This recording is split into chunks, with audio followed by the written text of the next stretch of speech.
Good day, ladies and gentlemen. Today we have a special guest on the process where we try and bring to you people who work like you do, think like you do, and care about what you care about. Today, our special guest has a BS in organizational leadership. She's a podcaster, she's a content creator, she's a content curator. She has a CHL, CRCST, and her CIS. She's a home brewer, a waterfall chaser, and a wife of a retired army soldier. So, welcome, guys. Today we have Selendra Barefield. Welcome, welcome, welcome. How are you?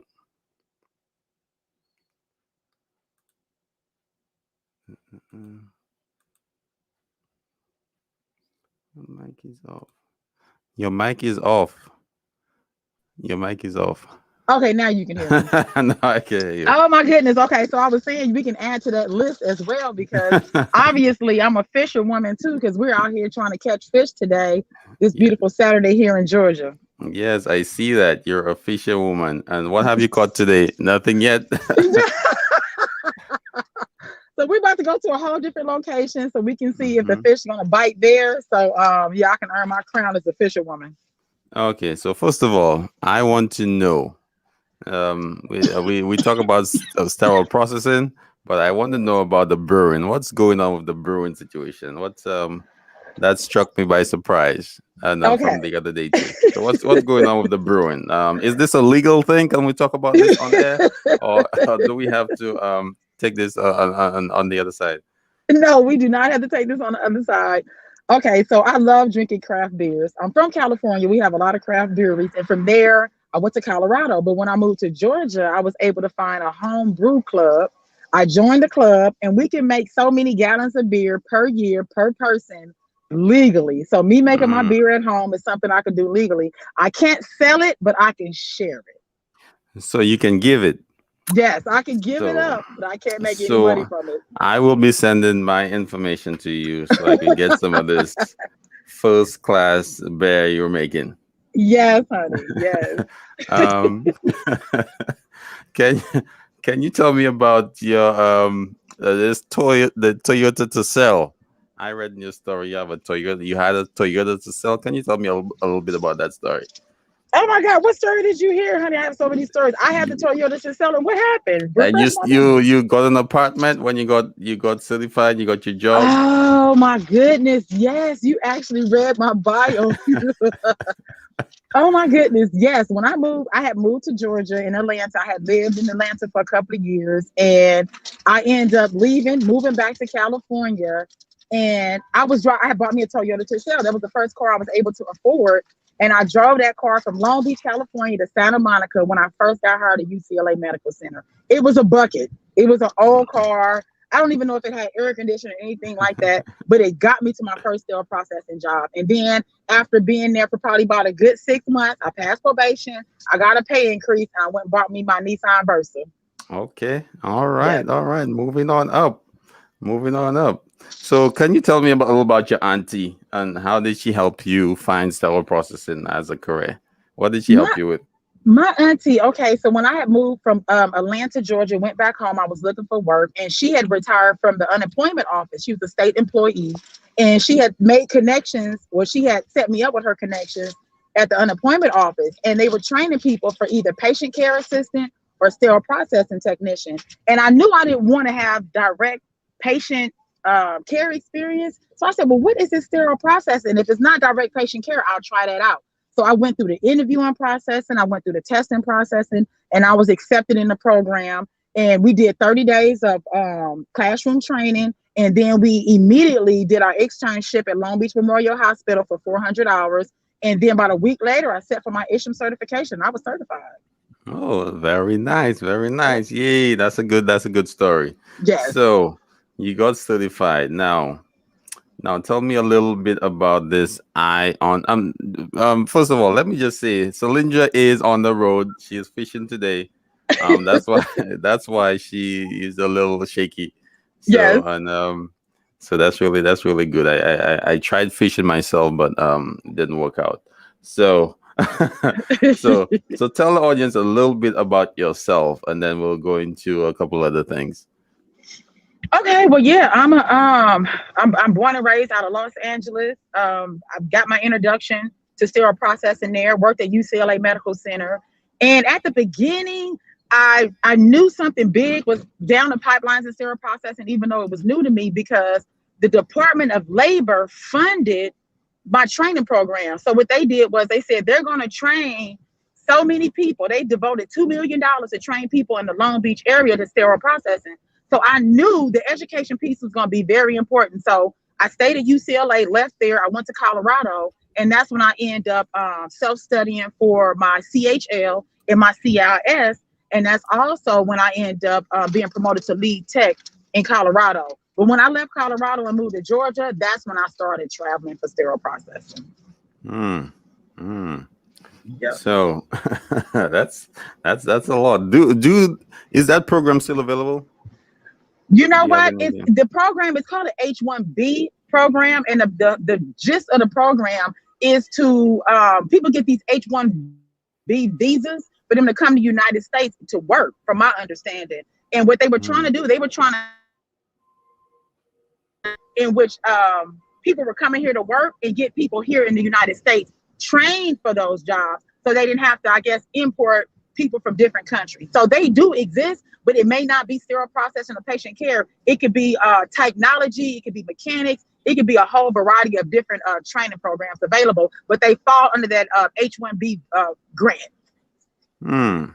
That's Yep. interesting, and I will definitely look that up. Maybe on our other show we could bring that up and give some more information on that for those Oh persons yeah.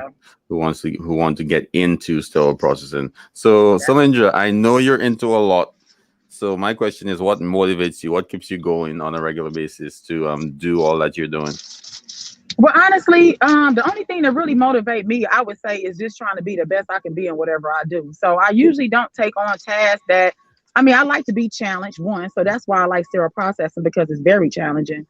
But what motivates me is just to be the best I can be, the best person, to be the best Selendra I can be the best wife I can be the best daughter I can be, and to be the best entrepreneur I can be, the best podcaster I can be. So really, the only thing that motivates me is to be great. Hmm. Good, good. Okay, so you touched on the podcast. What's going on with the podcast? I know you're on Facebook. I know you're on Anchor. I know you have your websites going on. So tell us a little bit about that.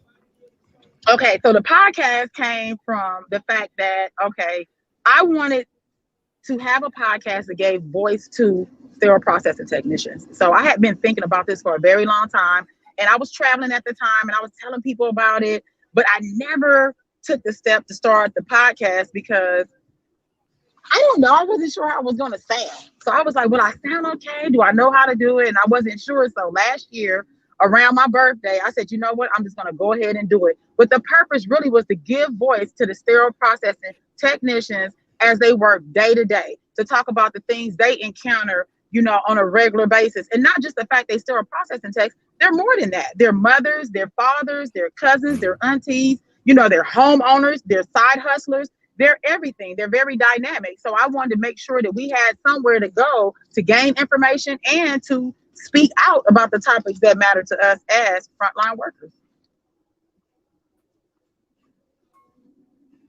Okay. So how is your podcast going, and how is your website going? Also, I know you have a few websites. I have touched on them. I even gave a couple interested persons some links to your websites. How are your websites Yes. going? And you're also launching a new interview website, I believe. So tell us about that. Okay. I know I lost you for a moment, but I know you asked about the websites, and the websites are doing good. I mean, it's something that I actually learned to why I self-taught myself how to design the websites. And the websites are really just a support system for sterile processing technicians. Whether you're traveling as a tech, whether you're studying for your endoscope reprocessing, whether you want to get into leadership. I mean, it's just a whole array of different information, team building, websites for exercises for you also on there. Really, it's just a support, encourage, and help sterile processes techs be the best person they can be, the best tech they can be, the best overall person they can be. But it's really important to have the information you need when you need it. And a lot of times we spend a lot of time and hours searching the website, searching the internet, searching, lots of sources to look for this information. A lot of people don't really have time. So what I did, I just brought, that's my curating part of my skills. I just brought all this information in one place that you can go to and get that information. You don't have to waste your time looking for it, because a lot of times you see people post stuff on Facebook. They need that information right now because they couldn't get it from the people amongst them. So if they can go to my website, boom, there it is, and that's my whole purpose. And that's what I'm working on. I have something else in the pipeline where I'm trying to bring not just information from out there in the World Wide Web, but information from other subject matter experts, from other platforms like yours and other platforms that are out there that has valuable information that everybody can use. So can you tell me about the interview process? I know you have a new website for interviewing. You're absolutely right. New... Yes, I forgot about that. Interviewing and also resume building. For instance, the interview, you have more than different one kind of interview. You have an information or information gathering type interview. Like, say, for instance, you want to find out what does it take to be a manager in sterile processing, or to be a supervisor, or be an educator. There are tips and ways that you can go out there and gather this information from people. You can find out how to look for these people in these fields so that you can have an interview over the phone, I'm sure now, and not in person because of COVID, to help you gather those different informations. Now, then you have the job interview. Now, the job interview is a whole nother beast. So I created a website also for you too. It's SPD tools at spdready.carrd.co, and you can go there and you're going to get either information on your resume, or you're going to get information on your interviewing skills, and just different techniques that are out there from Indeed, from Monster, from just on the internet that you can use to help you get the interview and also get the job. And then you got to remember too, when you're interviewing it, like we have said many times, it is a conversation. So you want to be relaxed, you want to be confident, you want to be conversational, and you want to know what you're talking about when you go in there talking, because when you're in an interview, your resume got you in there. So you need to be able to speak to that resume as well when you're in that interview. And the situational interviews, you may be, subject to situational interviews or behavioral interviews, and you may not. You may go in there and find out that person just want to have a conversation. So then you have to bring your authentic self. Like, who are you as the sterile processing tech? You know what I mean? So, and then we, talking with you too, the other subject was those questions they ask you in the interview that they shouldn't ask you. So I'm putting together the website. It's a living website, which means that it's going to constantly grow. I'm going to constantly add information, but it is there for sterile processing techs to gather skills they need for their interviewing skills. Ooh, that was a lot. That was a lot. And one thing you said, you taught yourself how to create those websites, and you taught yourself how to get on Anchor, do the podcasting. Could you give out to our audience some tools and tricks you use to actually get to learn those things? What did you do to find out information about podcasting and building a website? What did you actually do? How did you get good at it? Okay, so with the podcast, and I had tried one or two other platforms, but then I was kind of concerned. Anybody as a side hustler or a new entrepreneur, you trying to watch how much money you spend. So I listened to a lot of podcasts as well. So I heard about Anchor, and I found out it was something I could use for free. So that made sense to me. I said, well, let me start with something for free, and then when I gain my listenership, then I could probably move into something that have a few more tools and a little bit more bells and whistles. And I'll move my podcast maybe to that platform. But until my listenership increases, I'm going to keep it on Anchor. So that's how I found out about Anchor.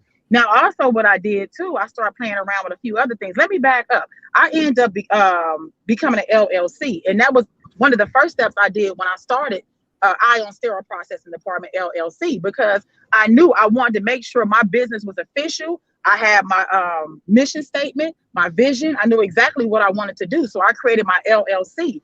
And then after that, I set up a business account. You have a lot of business accounts online. They just specifically online. You don't have to worry about all these fees like Wells Fargo and Bank of America or anything like that. I went to the federal government and got my EIN number. The EIN number is free. You don't have to pay for that either. You get your EIN number. You can set you up a bank online just for your business, but you want to make sure they insure by FDIC when you do that. Then I went to Duns and Bradstreet.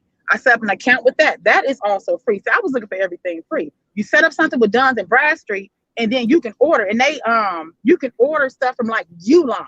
When you order for Uline, you get like these type of I'm not sure if it's called a vendor account, but you get an account where they send you out an invoice. And once you do that so many times, I mean, you can just order stuff for cleaning material for your house or things you need to anywhere around your house or for your Mm-hmm. business or whatever it may be. But once you get that account with them and you make these purchases, you're starting to build your own business credit. So I also signed up with Duns and Bradstreet. Now, when it came to building the websites, a lot of things what I normally do, I'm looking for open source. Open source is usually free. Mm-hmm. And so I started looking for a lot of stuff that had anything to do with open source. And so I end up running into the website, which is carrd.co. Now, if you go there, you can build your own website where they give you all the basic platforms that you need. And for like, I think it's the basic program probably is like $20 a year. But it's a learning curve. So you have to spend a lot of time trying to understand how it works. But all the websites I have come from that place. That's why the beginning of the website may say SPD, but the ending will be carrd.co because Mm-hmm. that's their, I guess, server or something like that. I'm Yeah. not really into Yeah. IT. Okay, that's their server. So Yeah. that's where I Mm-hmm. base everything on. But you can build you like 6 websites for like $20 a year. And Mm-hmm. then I learned how to do accept payment. So you have another website, and I'll stop because I'll go on and on, but you have another place called Sendowl. Sendowl. Sendowl will process your payments. They were okay, like say for instance, you have like I have Quizlet. I have Quizlet. Now, if I want to sell my Quizlet index cards or whatever to you, you cannot sell them directly from Quizlet. But what I can do, I can mention my Quizlet cards or whatever I want to sell that's a digital download. I can have it on my website. I would when if you click on it, you want to buy it, it's gonna send you to Sendowl. Mm-hmm. Sendowl will process that payment Mm-hmm. and then it would redirect you to wherever that file is, and then you're able to download it. On top of that, PayPal is easy to set up with a business so you can collect payments, and also Stripe. Easy, free. They're going to charge you for your transaction fee or what have you. But all Mm-hmm. this stuff is free to set up. It's easy to set up. And that's how you can take payments, start you a website, get you an LLC, get you an EIN number, and get you a bank account. And it really don't cost you what did I just add up? $20 or $30 and some time. Yeah, and and that's a lot of information, and I think that's a lot of useful information. Anyone who wants to start a business up, please rewind this, play it back, rewind it again, play it back. There's a lot of useful information how to start your website. Selendra just went over a whole bunch of it. How to accept payments. That's the important thing. Yeah. People create websites and then they let it go. Nothing happens. You need to find some way to monetize your value or what you bring to the table. So creating a website and creating a form of payment, a payment method is very important. And You let don't. me add on one thing Mhm. too, tracking your traffic. It's another website out there, and I didn't even have my notes, but I think it's called Talk TAWK. Now, what you can that and Mm, Google Analytics, you need to know the traffic that's also coming to your website and what they're looking for, because you can collect that data mm, and then you know how to look for people, you know what they're looking for, you know how to give them more of what they want. So you need to get Google Analytics, and that is also free. You can get free mm, Google Analytics as long as you set that up. I just want to make sure I add that in there too, because it's mhm. important to collect information. And then I think we'll have to set up a whole other interview on how to create a business. We'll probably do that later on. So That will be good. yeah, that'll be good. So okay, I have a question for you. Okay. So what would you tell your younger self 10, 15, 20 years ago if you had the opportunity to go back and say, hey, this is my advice for you? What would you tell yourself? I would definitely tell myself to learn how to maintain relationships, because I was talking to my husband about this. I think it was last night, and you meet people, and I mean good people, but we don't maintain or cultivate or nurture those relationships. We have them in our phone, and we go through your phone. You're like, who is this? Because you haven't talked or text or connected with them in so long. So I would definitely say maintain relationships and connections with people. Hmm, that's very good. That's very good. And okay, another question. What mistakes have you made along the way that you learned from and you would make or you would like someone else to look out for? to not make those same mistakes? What mistakes have you made? I like that question. And it took time for me to even understand that it was something I should have paid attention to. It was to say I don't know, and to be okay with that. You know what I mean? Because you're not going to know it all, and you're better off with saying you don't know something than continue to make mistakes, or to just get it wrong. You know what I mean? You can harm and hurt people by pretending like you know something you don't know, instead of saying I Mhm. don't know. Nobody knows it all, right? So that's why you Right. surround yourself with great people. Mm-hmm. Yes, true. Very, very true. So, anybody you want to thank that's helped you out recently or in the past? Is there anybody out there you want to just give a shout out, say, hey, this person helped you out with a certain thing, or even if it's a private thing or something they didn't know they helped you out with? Anybody you want to say thanks to You for see me back out here at the lake. You see the Yeah, river. I see that. Ah, isn't Very that scenic. nice? Very Okay. scenic.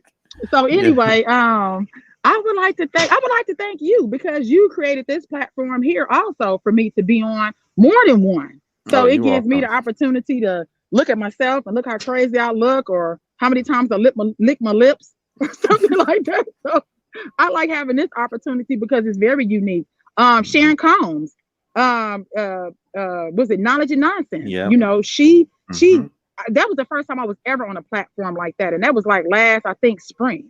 So me having that opportunity with her, are you ready for me, Kelvin? I got to back the boat up. Oh my God! But me Oh, even having that platform, and she give me something to aspire for and dream at, because she's written a book. You know what I'm mhm. saying? And then the last book that they had was great too. So I'm like, you know what? I can Yeah. do that. So it gives me something to aspire to. I also want to give a big shout out to my the lady who hired me in sterile processing the first time. What is her name? Eve Blunston, back at UCLA Medical Center. She gambled on me. I was fresh out of school. All I had was a certification. I couldn't work sterile processing. You know what I Mhm. mean? But she Yeah. believed in me. And so I want to definitely give a big shout. Oh, am I going the wrong way with the boat? I want to give a big shout out to her too. Okay. Okay. So finally, Oh I know shit, you he gonna cuss driving. my ass out. I know you driving. So, anywhere the listeners, do you want to shout out? Let the listeners know Huh? where they could connect with you. Oh yeah, they can connect with me on Ion Sterile Processing. Mm-hmm. Wait. Okay, I'm going straight back. IonSPD.com. Mm-hmm. Ion cell processing, ion Okay, wait. I SPD. turned to the left. Okay, And there we guys, go. this is live, so there's no editing. So just so you know, this is not rehearsed. So Selendra is Okay, speaking I did better from. that time. Yeah, but y'all don't go yet. Right here, Calvin. Okay. Yeah, okay. You know what? I'm always out here trying to back up the boat, and I'm telling you, when you're Mhm. trying to back up a boat and you have the trailer, you turn to the left for the trailer to go to the right. Yeah. And Mm-hmm. I hate doing this, but I got the boat back there. He's about to pull off now, so I'm good now. I'm just waiting for him to pull the boat back so I can take off. But yeah, this Yeah. is live. This is no editing or anything. So Yeah. Yeah. So, so when you want your followers or your listeners to connect with you, what would be a good platform and to get in touch with you for interviews, for information, and just all in all, if they wanted to ask you business questions or anything of that matter. oh yeah, my website, like I said, ionspd.com, you'll find all my connections there. I even have a button on there where you can leave send me a voicemail if you wanted to. Also, ionspd at gmail.com. You can connect with me on there as well. Hmm. Okay. So thank you so much, Cylindra. It was a great experience interviewing you. I hope you catch get some catches today, and thank you so much. And we will talk to you. And thank you guys for coming to the process. This is our third interview. This is where you Yes. could find people who think how you think, who do what you do, and who have the same experiences you do. So thank you guys for watching, and we will see you guys in the next one. Peace.